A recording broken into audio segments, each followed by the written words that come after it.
had, when we initially opened the school, we had 20 students. In the 80s, after Proposition 187, we saw a shift all over the country, especially here in Kansas City, of the population. We had a lot of new immigrants come in from California, and a lot of them were from Mexico or El Salvador. And they brought a new kind of student. We had the Chicano student, we had the new immigrant student. As the Hispanic population grows in the greater Kansas City area, so do their needs. Guadalupe Center is trying to meet some of those through education. The problem grew because our schools were basically having to deal with a big jump in kids, but they weren't prepared to deal with them, or they didn't want to deal with them. So those kids fell into the cracks. Now, only a small percentage of the teens graduating today are Hispanic.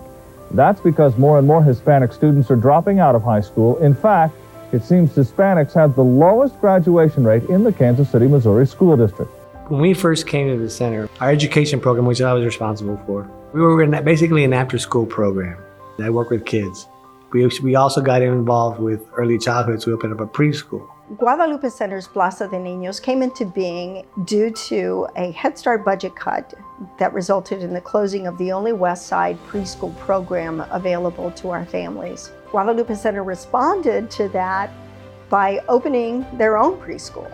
And it's an interesting story. It took 4 men who, first of all, secured a building from the bishop and then got a hold of a Missouri State Child Care licensing booklet and went about opening the preschool. Over the years, we became better educators. We got real ambitious and opened up a small high school. It had its ups and downs. It was, it was hard because we were working with very at-risk kids. And it came at a time when there were national standards for what education should be like, and our kids were not performing well. So we retooled, we looked at ourselves, and we met those standards. But one young man is beating those odds. He's graduating with honors today from Alta Vista. It was huge. In that first graduating class, we had more Latino students graduating than in the entire school district of Kansas City, Missouri. We can't just rely on the regular school district to help us graduate more students. The only way we're going to do it is if we took it on. And then we started growing. It was a high school, then in middle school, and then finally in elementary school. So we have kind of our own system. We were an alternative school for the first, I'm going to say 5-6 years. And then in 1999, we ended up becoming a charter school. I know the center's educated a ton of kids. They provided sports activities, programs to help them read, to learn. I think the educational aspect of it, I really have been impressed and amazed. My experience here at Alta Vista was very personal. I got to experience it as a student, as an employee, as a volunteer. Gilbert Guerrero had approached me in regards to being a tutor in an after-school program. I didn't think I was up for the challenge, but thanks to his encouragement and to Graciela, I did it. And since then, I've not stopped working for the center. There's a tremendous legacy that Gilbert Guerrero left, and the Alta Vista, the Plaza de Niños, and a lot of the education and youth programs were his.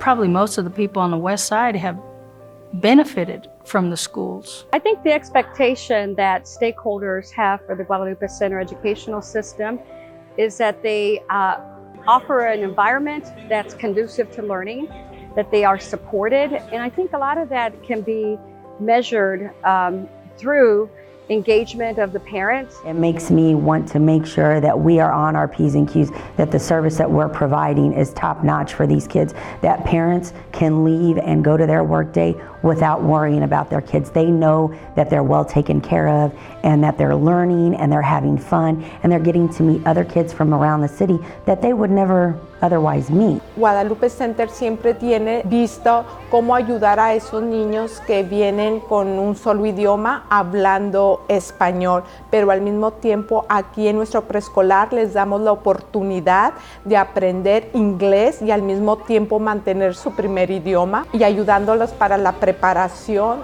del kindergarten. The hard work that all of the employees here do and put in to get these things done, you could never thank them for what all they've done. I learn from the kids, I do. They keep me young. I could easily go somewhere else, but I don't because I love what I do. And it's not a school, it's a home away from home. That's what it is.